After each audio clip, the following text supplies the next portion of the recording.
Comment compresser une vidéo qui est déjà importée sur Google Photos? Où aller? Dans quels paramètres aller?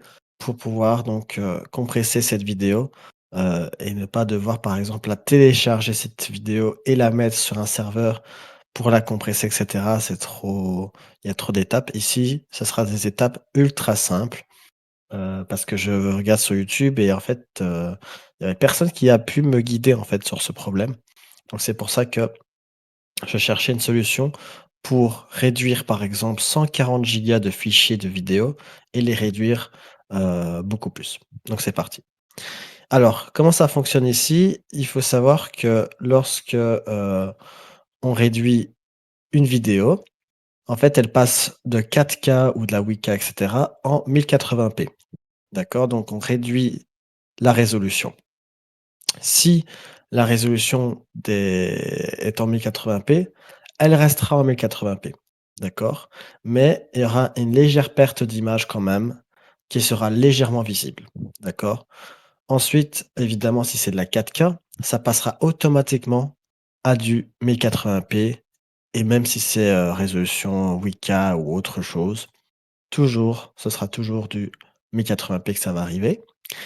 Et si c'est du 720p, donc de la HD, ça ne va pas faire machine arrière, d'accord? Ça ne va pas la compresser. Par contre, pour tout ce qui est image, ça va compresser jusqu'à 16, mégapixels, OK? Donc 16 mégapixels seront réduits jusque-là. Si votre photo fait plus de 16, elle sera automatiquement réduite. Si elle ne fait pas plus de 16, elle ne sera pas réduite, tout simplement. Mais ici, dans notre cas ici qui nous intéresse, c'est surtout les vidéos, parce que c'est les vidéos qui consomment le plus. Ici, je suis dans mon espace Google, personnel, d'accord? Donc imaginons que je souhaite regarder ce qui se passe. Donc c'est juste ici dans stockage et ensuite examiner les éléments et dans examiner les éléments, vous voyez que dans Google Drive, je suis à 285 gigas, OK, mais Google Photos, lui, il consomme 133 gigas. Et on voit que les fichiers volumineux et cetera, c'est vraiment les photos et vidéos qui font 74 gigas de fichiers volumineux.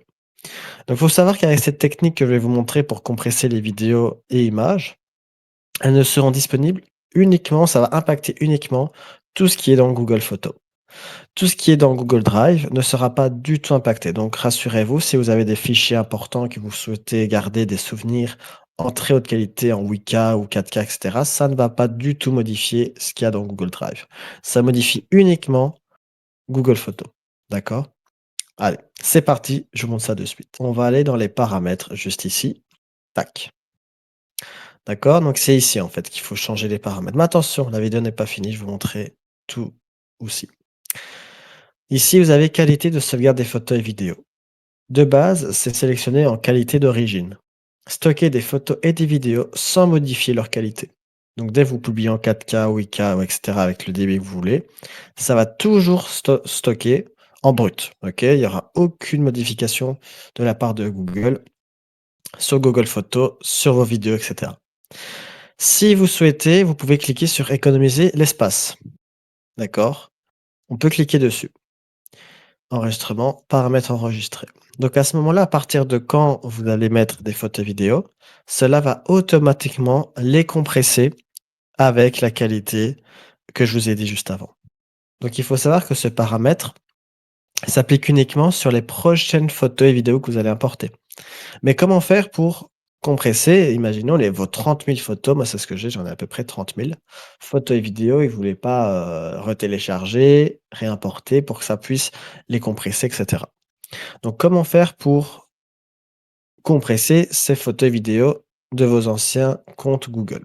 Alors pour aller plus vite, j'ai directement été sur mon compte personnel pour vous montrer directement.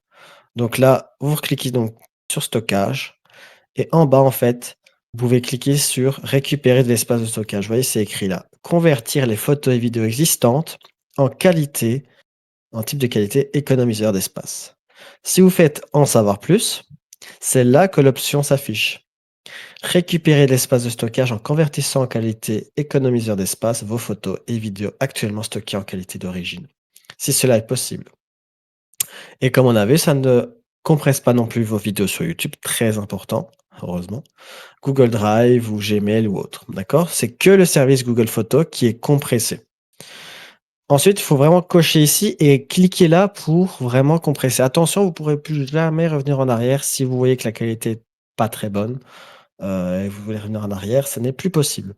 D'accord? Ça, c'est un point très important et voilà. Ici, on voit que ceux qui sont donc les images ici qui sont compressées seront compressées en 16 mégapixels et les vidéos sont en 1080p qui offre un rendu proche de l'original.